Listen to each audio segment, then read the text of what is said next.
Welcome to Doom Debates. I'm here on the night before Robin Hanson is scheduled to come and debate me on AI Doom. In preparation, I've gone over the entire 2008 Hanson-Yudkowsky-Foom debate. I've gone over every post I could find where Robin blogs about AI Doom. I've gone over a bunch of tweets. I've gone over a bunch of Eliezer posts. I've gone over hours and hours of conversations that Robin had last year on YouTube. You can find them, just search Robin Hanson 2023. There's like a dozen conversations that he has with a bunch of smart people comparing their views on AI Doom. In my opinion, the most enlightening, thoughtful debate that Robin has done is that 2008 one with Eliezer Yudkowsky. I don't think that any follow-ups to that have been comparable. I would like to think that the one I'm about to do that you're going to enjoy on this channel is going to become the best follow-up to the 2008 debate, the best round two. That's my hope, because I personally am not satisfied with all the other follow-ups he's done. So we're going to try to kick it up a notch. We're going to try to get to the crux of the disagreement of why he thinks P-Doom is much less than 1%, while I think P-Doom is like 50%. That's a huge, huge disagreement. And of course, it hinges on my own belief that AI is quite close to getting very smart and then ending the world within our own lifetime, or maybe our children's lifetime. And he doesn't think that's the case. And he thinks that whenever AI does get super intelligent, it's just going to be fine. It's just going to grow the same way that the economy grows, not some huge, scary discontinuity. So this is a massive difference in worldview. And after 15 years, we still haven't been able to reconcile it, right? He hasn't been able to reconcile with Eliezer, and we're at an impasse. It's crazy, right? So let's at least go over the disagreement. Let's try to keep it focused on the difference between P-Dooms and see if we can meet at 5%, 10%, right? At least, come on, Robin, you got to give me 1%, because he's not even giving 1%, which is mind-blowing in my opinion. But at the same time, I respect Robin Hanson as much as anybody in the world. The guy is brilliant. He's a huge intellectual influence. So I'm looking forward to having that debate tomorrow. In the meantime, I have another prep episode from you. If you remember, I already did a debate prep episode a few days ago. It was with David Zhu, a fellow AI doomer who has an amazing Twitter, really smart guy. I encourage you to go watch that episode if you're interested in how I'm prepping to debate Robin Hanson, because I took on the role of Robin Hanson and he debated me, and he was the doomer and I was the non-doomer. So I think it was a great time. It was a good example of how to do an ideological Turing test. So go check that out if you haven't already. If you're looking for a Doom Debates episode that's really in the weeds, you've come to the right place, because this is just a monologue. This is just my own preparation. It's me going over all the things that I've written down in my outline over the last couple weeks that I'm hoping to ask Robin Hanson. I probably won't get to everything, but it's been helpful for me to just prepare this and organize my thoughts, and it's been helpful for me to record this episode and organize my thoughts as audible speech for you. So the central question that I'm going to be debating with Robin Hanson is, will uncontrollable AGI make us go extinct? Will it do that with high probability, high P-Doom of like 50%, or will it do that with very low probability of P less than 1%? That's what we're going to be debating. So now, without further ado, let me launch into my list of topics and questions that I'm planning to ask Robin Hanson in our debate. For my opening statement, my position is that in the near future, there will be an uncontrollable superintelligent AI whose values don't align with humanity's values, and it leads to human extinction in our lifetime or our children's lifetime. My argument breaks into two parts. Part one, superintelligent AI is coming soon. Part two, we aren't close to knowing how to control superintelligent AI. So when it comes, it's going to be unaligned and uncontrollable. Simple as that. It's quite a simple position, so I'll be looking forward to drilling down and seeing where the crux of disagreement is. And then I'll let Robin say his opening statement. I'm not sure I know his position exactly, but I did my best attempt to simulate it. If you watched the last episode where I debated David Zhu as Robin Hanson, I took the ideological Turing test. So definitely check that out if you're interested in the Robin Hanson debate prep. Okay, so that's opening statements. Then the first thing I want to do is reject Robin's framing that AI is just our descendants, and what you don't like about AI is really the same thing that people in the past didn't like about people in the present. It's just a values shift. And you need to really think about which tribe you're part of, and maybe you should expand your tribe and don't be so biased against AIs. Robin likes to think about values, and that's a great discussion to have, but I think we're so far on the other side of the spectrum where it's not even close. We're just getting slaughtered, right? Like, getting slaughtered is not a good value. Maybe if it's replaced by something really great, sure. But then the other part of my claim is that we're getting replaced by something closer to gray goo. So the AI that replaces us isn't going to have all the things we like. It's just likely to have some crazy optimized function that gets us like nothing that we like. And it's going to happen in our lifetimes. It's going to be crazy, right? So even Robin, who is very cosmopolitan, very broad about what values he's open to, I don't think is going to be happy with that scenario. And so I think we can move past the discussion of values and toward a discussion of how likely are we to be replaced with this slaughter bot type of species. Next, I want to go to the topic of future AI capabilities. So I'm going to ask Robin, do you agree that there's a lot of headroom above human level intelligence? You know, like look at the progress from ape IQ to human IQ. Can that dial be turned much farther, right? Much beyond human IQ. And I think he'll probably say yes eventually, right? It's only a question of how long it'll take. And then I'll move on and I'll say, okay, is Nick Bostrom's vulnerable world hypothesis true? The idea that eventually we're going to have a technology which we can't really handle because it's too dangerous. And so far we've been kind of lucky that we pull out technologies that aren't quite dangerous enough to extinct us. And in particular, we got lucky with nukes. We got lucky that nukes are hard to manufacture. And we got lucky that when a single nuke explodes, yes, it's a big explosion, but it does run out of fuel. It doesn't ignite the whole atmosphere. It doesn't keep sourcing fuel as it's exploding. And those bits of luck aren't necessarily going to hold when we pull the next technology out of the bucket. Those strokes of luck aren't necessarily going to hold when we have super intelligent AI, right? A new kind of technology that could be unprecedentedly dangerous. So I'm just going to ask if Robin agrees with that overall framing. And then it's just a question of, okay, dangerous technology is possible to draw at one point. Does AI meet the criteria for being such a technology? I'm going to get his thoughts on what Geoffrey Hinton said. He said, AI will be a master manipulator. I'm going to see if Robin Hanson agrees. Again, it's just how big of a threat is this, given that hopefully you agree that some technology will pose some kind of huge threat, right? Is this the big one? And relatedly, I want to ask him, is there a steep gradient of intelligence increase near humans? If you look at the past and present rate of human AI progress, it seems like we keep making our AI smarter quite rapidly. Doesn't that mean that there may be a steep gradient right around us? And you might say, okay, there's a steep gradient that gets to us, but does it get beyond us? And I would argue, well, look at the evidence from the difficulty of human childbirth, right? It seems like the human head really got as big as it could be before it would have prevented human adult women from walking, right? So the pelvis is really as big as it can be in human females before walking is kind of a lost cause, and walking is pretty important. So you had to put down major considerations, major trade-offs before natural selection was like, okay, let me take a rest. Let me not try to increase intelligence more, but it sure would be valuable if I could, right? So to me, that's telling us that there's probably a steep gradient of intelligence increase, a gradient that we're about to see surpassed by our AIs. But I want to see what Robin thinks. Does he consider this evidence at all? Does he think the gradient is just going to be shallow past the human level? Does he have an excuse? Does he think that AI progress only seems rapid because we had it catch up to humans and we helped it along using our content? I want to see what he says. Okay, and then the next topic I want to ask Robin about is AI timelines. So I've done some research into claims Robin's made in the past. In 2012, he estimated how long it would take to make human-level AGI, and his estimate was at least a century and maybe a great many centuries. So today, that estimate seems super long, right? It's rare to find somebody who thinks AI is so far away. It was more common to find people talking like that in 2012, so it wasn't as crazy at the time, but you could argue that the doomers should get some base points for always acting like AI was probably closer than a century, right? That's a pretty key prediction difference between Robin Hanson and the doomers back in 2012. Then again in 2014, Robin offered to bet at 20-to-1 odds, pretty huge odds ratio. He offered to bet against computer and electronics as a percent of US GDP crossing 5% by 2025. Now, this bet is a tricky one because I actually just tweeted at him and he replied, and he's using a certain government statistic. And he's looking at, like I said, computer and electronics, which is like a weird category. It doesn't seem to be capturing the crazy explosion of GPUs for some reason.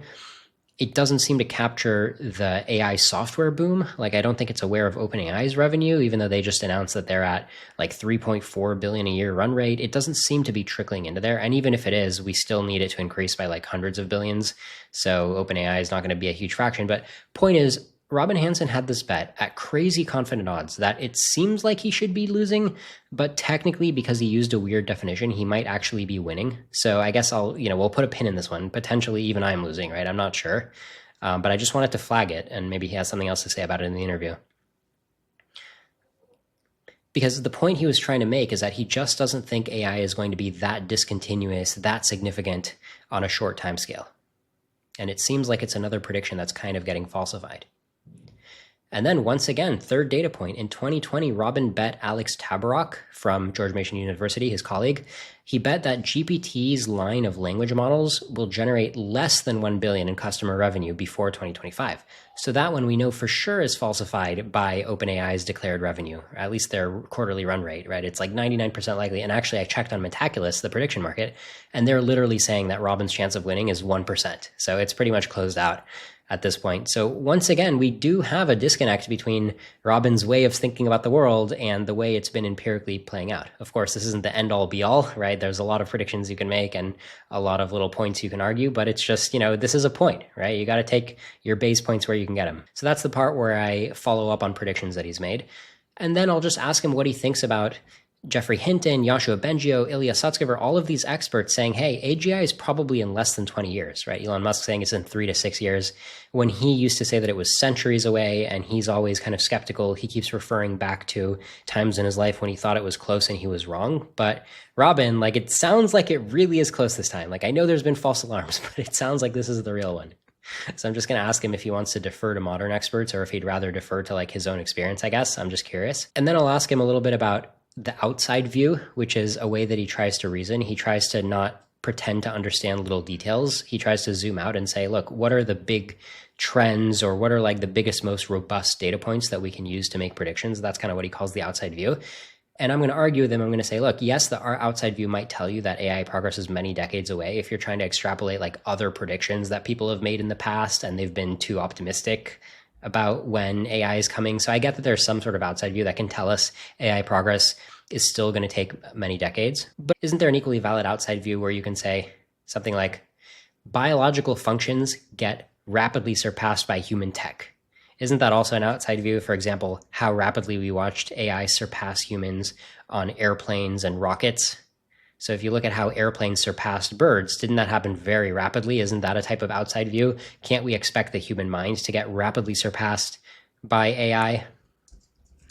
I just want to see what he thinks, right? But this isn't a knockdown argument, because you can play reference class tennis. There's no one right reference class, but I just want to bounce it off him. And he might bring up the anecdote of hey, one time they underestimated AI progress because there was this professor who assigned a graduate student the task of working on vision in the 1950s. He's like, yeah, take a summer, go solve vision, come back.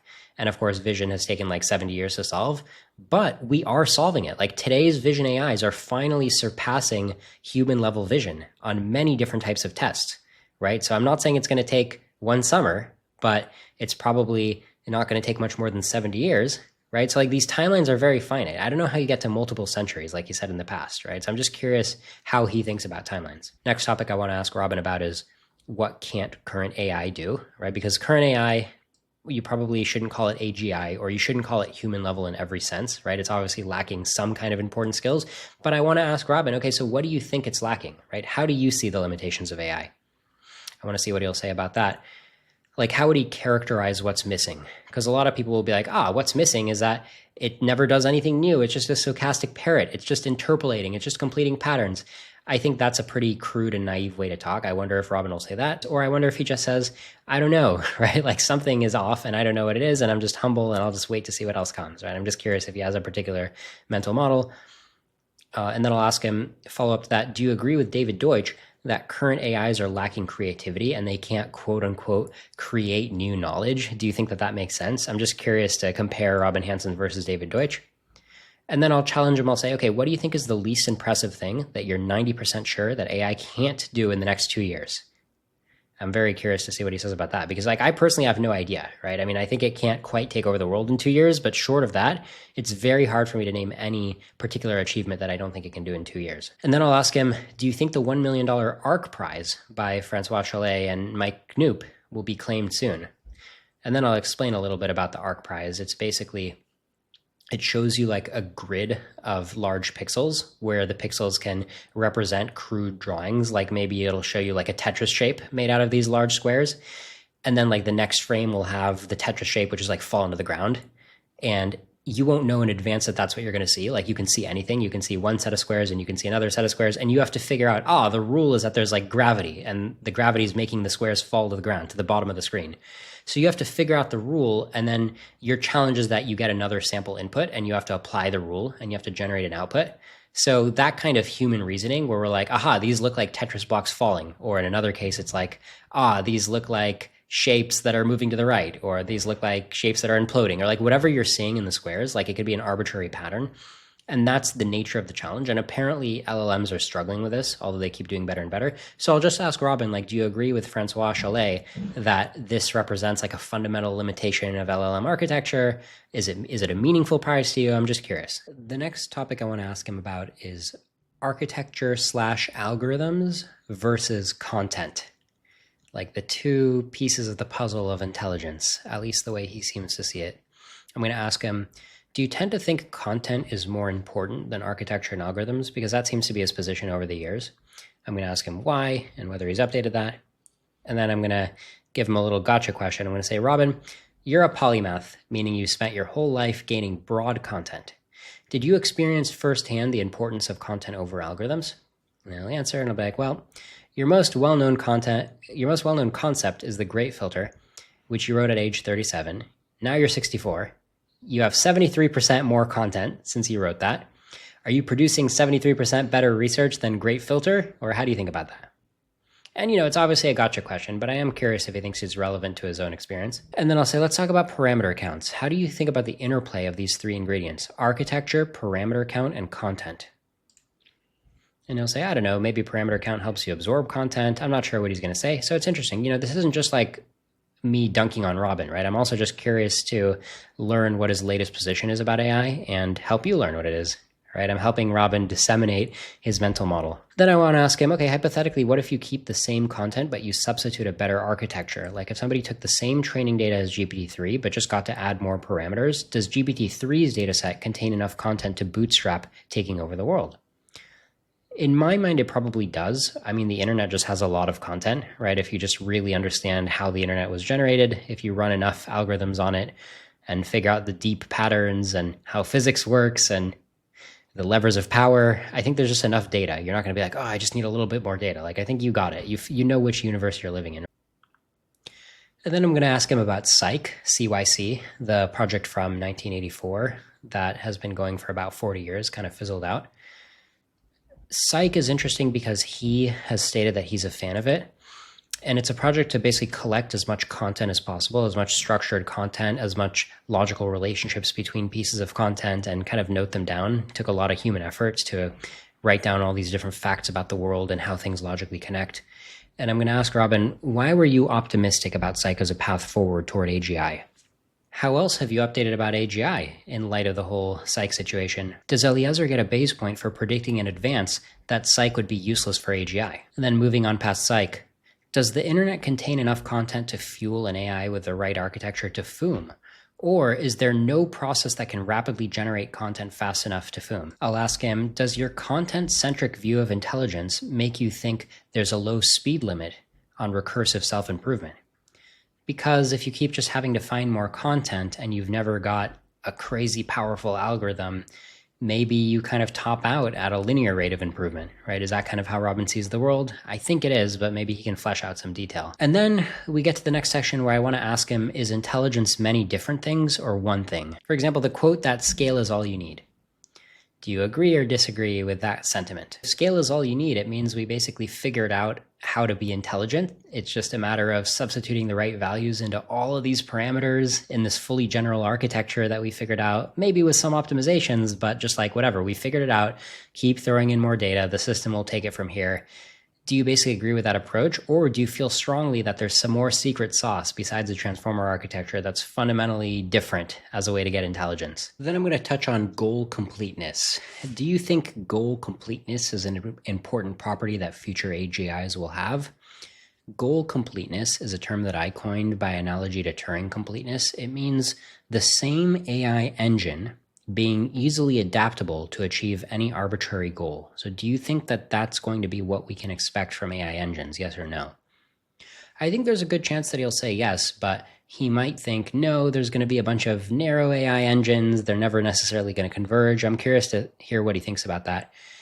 I'll ask him, do you buy the analogy to Turing completeness? Do you think it's a useful concept that has high explanatory power or no? Because I personally think goal completeness really is how we should think about AIs, the same way that we think about computer chips as just being general computer chips, right? You don't buy a separate type of device to do different applications. You're pretty much just always buying an ARM computer chip, right? An Intel computer chip.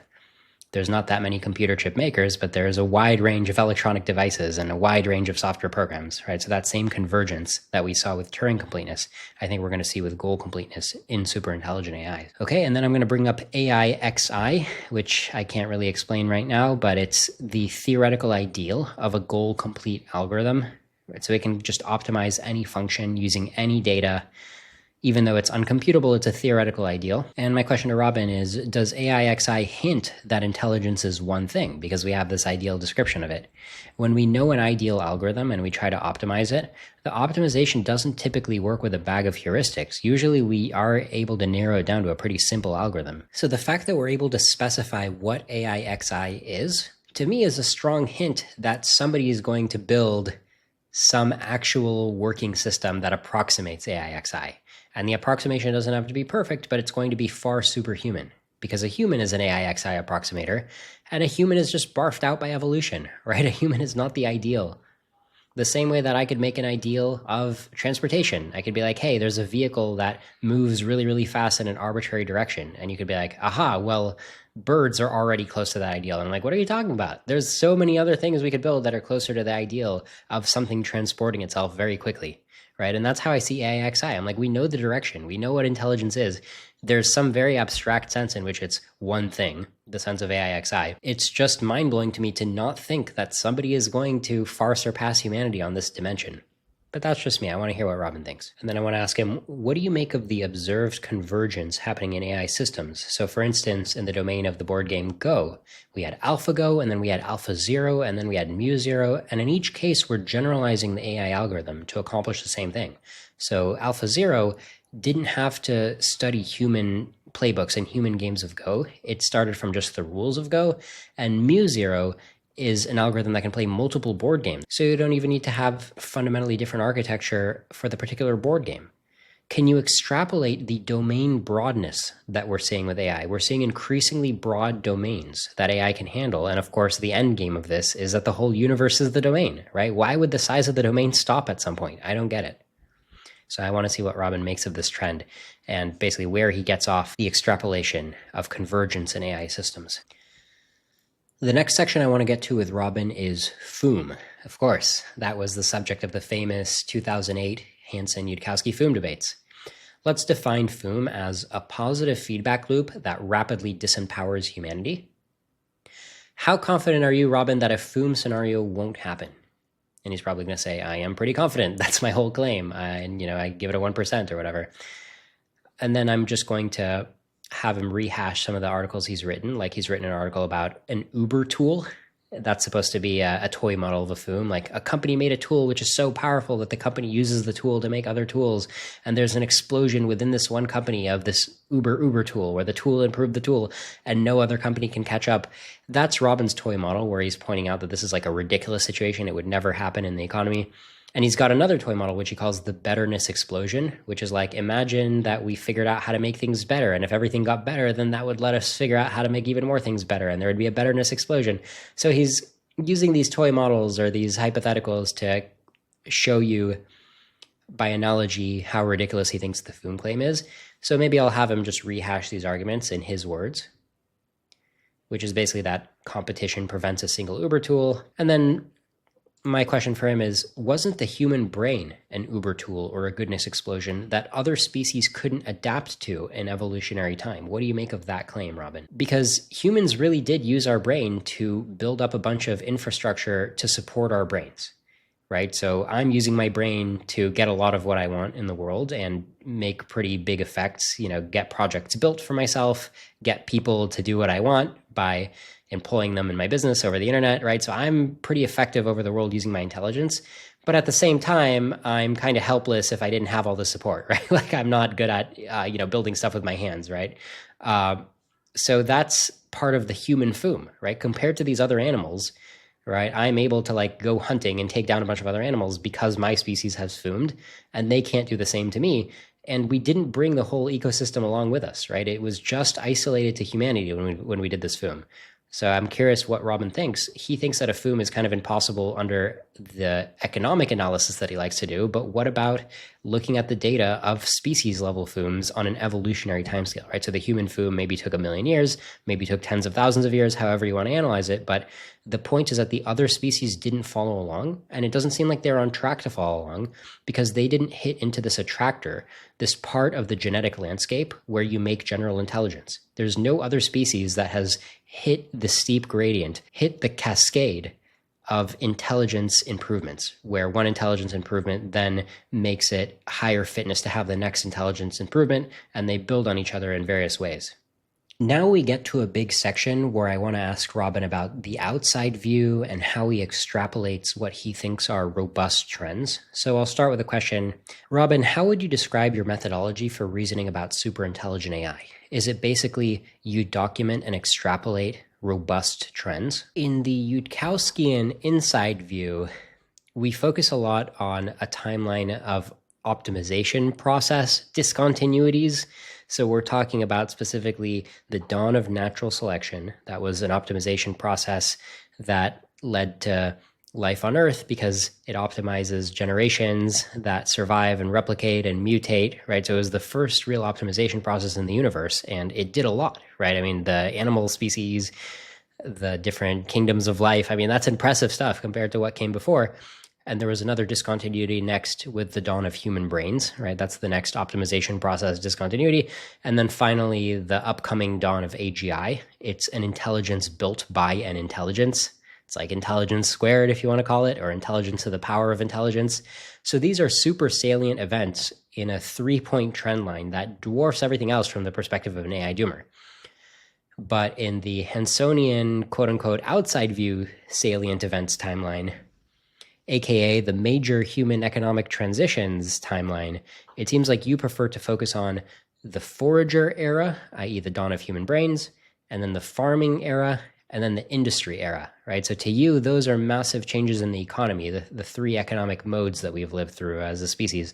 You think that those are more salient, and there's other timelines that you've pointed to, but I think that this is your favorite. So in your own words, what do these particular events tell us that's related to AGI? You've written about how you can extrapolate that economic doubling time will enter a new mode where it doubles even faster, because that's how you extrapolate from foraging to farming to industry each time you saw a major shortening of economic doubling time. So can you go back over how you expect economic doubling time to shorten again soon with as much detail as you think is relevant for this discussion? Now, if I remember correctly, Robin's going to say, I expect economic doubling time in the next few years or decades, probably not more than a century from now, will shift into this new gear of the economy where I expect the doubling time will take about 1 month, because that's how I would extrapolate previous economic trends. So I think that's what Robin will say. And to me, it's kind of interesting that he really thinks that with all the different inside view factors involved, with everything we know about like superintelligence and FOOM, and Robin's just like, no, I mean, there's been previous economic transitions and I want to extrapolate them. So to me, that's a very bold move, very much like Moore's law.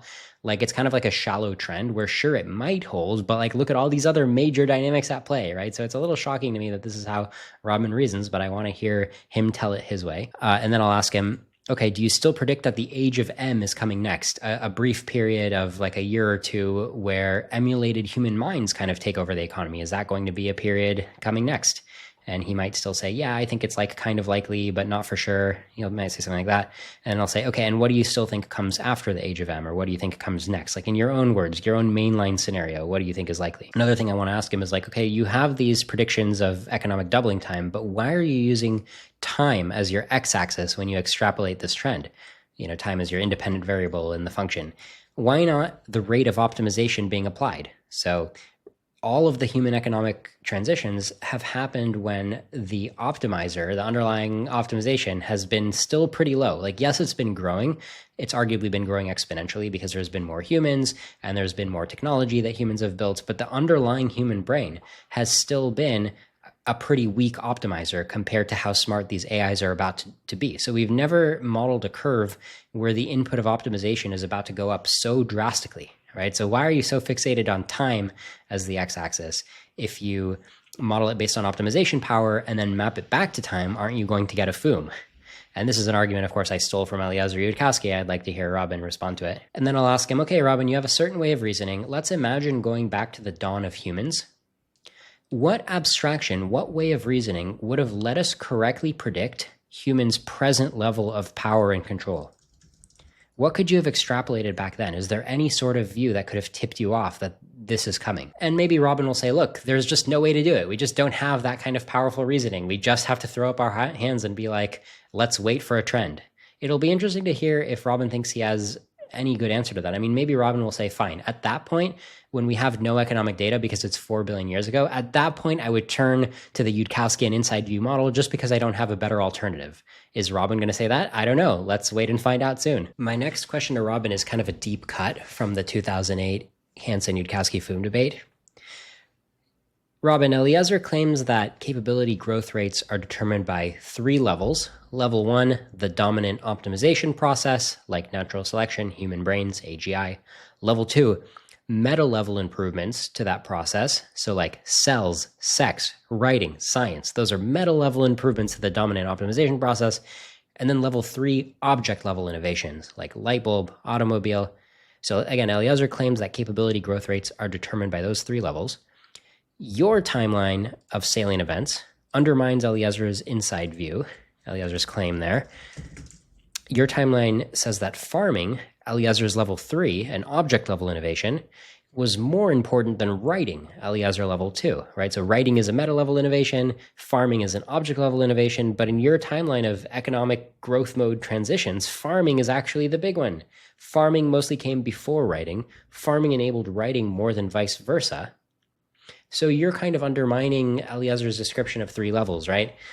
Do you think that that is like a strong argument that Eliezer has it wrong with his focus on optimization processes? So I'm curious what Robin would say there.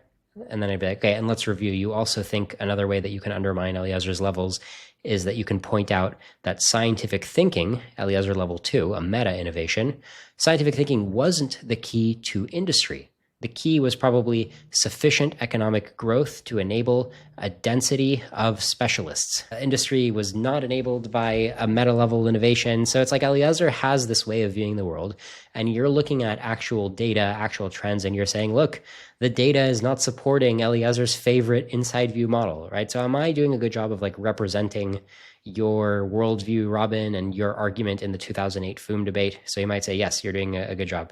I'd be like, okay, well, I am more of on Eliezer's side where I just don't find your outside view super compelling, even if you are able to poke holes when Eliezer tries to define these levels in this one case. Like, sure, those are interesting holes, but let me try to poke holes in your version. And a hole I'm going to try to point to is leafcutter ants, because leafcutter ants have farming too. So is farming really that causally powerful? Because are these leafcutter ants, they cut the leaves, they grow a fungus, and then they eat the fungus. So they're farming the fungus. Are they on track to get industry next?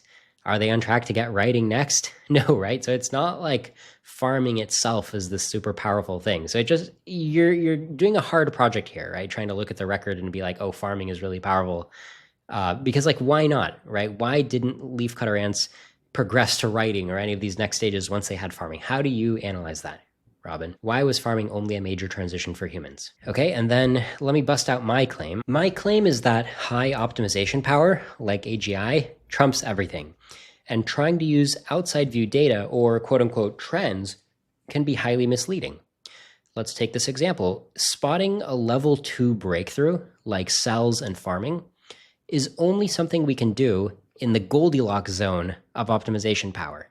It's a meaningful milestone for exponential progress driven by natural selection or human brains, because those 2 optimization processes are in the Goldilocks zone. But farming would not be a major exponential driver for leafcutter ants or for something like AGI. We shouldn't expect to notice level 2 and 3 wins for AGI. Watching a human amateur play chess, if they capture or lose a rook piece, we update that they've had a boost or a setback. Watching Stockfish, the chess AI, play chess against a human, if Stockfish loses a rook, we just assume that it's a worthwhile gambit. We're not documenting level 2 and 3 wins when we see an AGI. And similarly, if we see a leafcutter ant, okay, they figured out farming, they're not going to grow exponentially, right? So there's this Goldilocks zone where you can look at this trail of object level improvements that they've done, where some of them triggered a faster growth rate, but you're looking at shallow patterns. If you zoom out, my inside view of optimization power is going to matter a lot more for the future. That's my claim.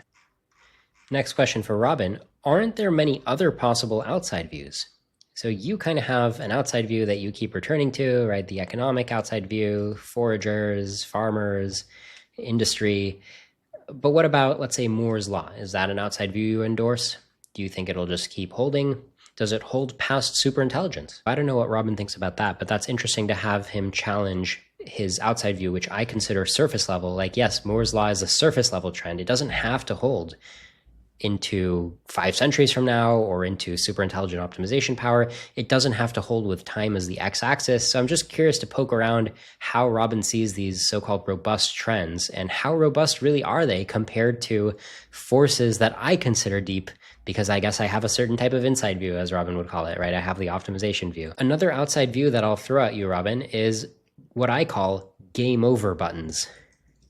It's a button that you press it in a video game and you just created a game over situation, right? You just ended the game, like a suicide button. When we invented nukes, we invented a single button you can press that slaughters 100 million humans. Just like that, right? Point and shoot. If you extrapolate that outside view of humans having more and more powerful slaughter buttons, doesn't that extrapolate all the way to a button that says, okay, you kill 1 billion humans, you kill 10 billion humans, you kill everybody, right? It's a single button that ends the game. Isn't that an outside view that we can extrapolate? Doesn't that have support where weapons kept getting larger and larger? Can you make a timeline predicting when the 10 billion human extinction button is coming? I'm just trying to do outside view, Robin, just like you like to do. Okay, so that's my outside view section. Okay, next topic, is alignment feasible? So I'd ask Robin, is your own alignment strategy to make sure that AI respects the rule of law? Because I think you've talked about that or something like that. And you might say like, yes, that's why you trust other humans to be nice, not because they necessarily share your values, but because they've agreed to respect the rule of law among themselves. And that makes you confident that they'll keep respecting the rule of law for you. He might say something like that, because I think I've heard him say that kind of thing in the past. So I have a follow-up like, okay, will AI let humans have money and property in their economy? When does a weaker demographic tend to get cut out of the rule of law? Is there going to be a Jews in Germany situation, right? So I'm Jewish, right? And my grandpa thought he was in good standing in Nazi Germany, right? He thought he was a Jew in good standing. And then he was not in good standing anymore, right? So they changed the rules on him. So under what circumstances does the so-called robust trend of everybody's property rights get honored? Under what circumstance do you say, you know what? You're not part of my faction, and so you get excluded from the property rights. Because I definitely think that we as a human species, if we're weaker than AI as a species, I definitely think the abstraction of rule of law can easily stop applying to us if the AI is the one who runs society. Next subtopic, remember the topic is alignment feasible? So the next subtopic I want to ask him about is, what do you think of RLHF? That's our current tool, the way we used to align AI. That stands for reinforcement learning with human feedback. RLHF is useful now, but is it useful for superintelligence? I want to see what Robin says. He'll probably say no, because that's the standard position that the AI labs are saying. They're admitting like, yeah, it's not useful for superintelligence. So I'll ask him, okay, what do you make of AI labs admitting that it's an open problem? What do you make of quote unquote super alignment? What do you make of OpenAI's strategy to build an AI that helps with their AI alignment? Eliezer's called it, oh, we'll have the AI do our alignment homework. What do you think? Do you think that sounds like a good, prudent strategy? How about this idea of debate or iterated amplification with debate? Will debate be a scalable AI alignment strategy? Do you think that humans can judge AI's arguments? If you search my podcast feed, I did a whole episode where I opine on why I don't think that humans can be the judge of a debate between AIs. And my argument is like, look, humans have a lot of trouble judging simple debates among other humans, right? Like think about Israel, Palestine, think about blockchain applications, Web3, think about all these topics which are objectively quite simple, and yet humans have a very, very hard time converging on the right conclusion for simple arguments. So that's why I personally am not optimistic about the idea of humans judging debates between super intelligent AIs. And yes, I know that complexity theory tells us that there can be interactive proofs where the verifier is a lot dumber than the prover. I get that, but still, I'm afraid computational complexity theory is not giving us the right intuition. And debates that you see on Twitter, I think, are giving you the right intuition on how incompetent humans are as judges of debates. So anyway, it'll be interesting to see what Robin says about that. Next, I'd like to ask Robin about a warning shot. So I'll say, Robin, what's the event or the threshold or the warning shot that would make you concerned about rapid human extinction from AI? Is there any kind of event like that, or will you just never be concerned no matter what? You've previously predicted that AI advances, like GPT, wouldn't be responsible for over $1 billion a year of economic impact. So the fact that this seems to be falsified pretty rapidly, right? We're kind of breaking through what you thought was the ceiling. Is that a warning shot for you at all? Does that mean something to you?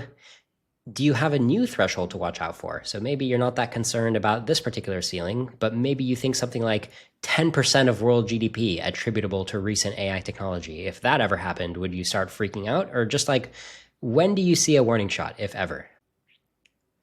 Is there a particular thing AI could do that would make you reconsider FOOM? For instance, if AI started earning money for itself, would that make you think, uh-oh, this process could FOOM, it could grow exponentially inside of one company? What if AI would rewrite itself to be smarter? Is there anything? Or would you always just say, no, FOOM is impossible, I just never expect to see evidence that would change my mind? Or rather, I don't expect to see evidence, but I can't even name what kind of evidence I could see to change my mind. Even improbable evidence, I can't even name that. All right, so what exactly is your position on your ability to change your mind about FOOM? And then I want to ask Robin an ideological Turing question about us doomers. I want to check if Robin understands doomers like me. So tell me, Robin, why do doomers like me continue to believe that FOOM is coming when there hasn't been much direct evidence that FOOM is starting to happen now? Why haven't doomers updated p-FOOM downwards after seeing continuous AI progress with no FOOM? So I'm curious if Robin can kind of pass the ideological Turing test. How much does he know about what I think and what Eliezer Yudkowsky thinks? The answer of why I believe that, for the record, is because I think that there's a critical threshold when the FOOM starts, right? FOOM doesn't just always happen when AI gets better. The threshold for recursive self-improvement that feeds on itself at an unprecedented level is roughly when AI becomes more powerful at goal optimization in the domain of the physical universe than humans are. So the same way that Stockfish has become superhuman at optimizing chess wins, if you had a version of Stockfish, but it was an AI, if it could optimize end states in the universe, if it treated the physical universe like a game of chess, and it could outmaneuver and it could outplay human strategists at the domain of achieving outcomes, if it could run a company better than Elon Musk, for instance, right? Elon Musk basically plays physical universe chess, right? He has a space program. If AI could have a space program the way Elon Musk does, and it still doesn't FOOM, at that point I do a major update. I say, wow, something is preventing FOOM, even though the power to beat Elon Musk at having a space program where you're the leader of it and you get all the chips in place to beat him economically, have a better space company than Elon Musk, manage the employees better, get the suppliers, get the technology.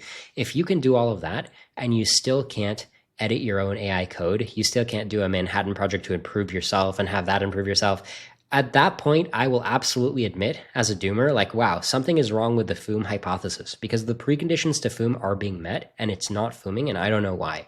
So I'll take a massive update at that point.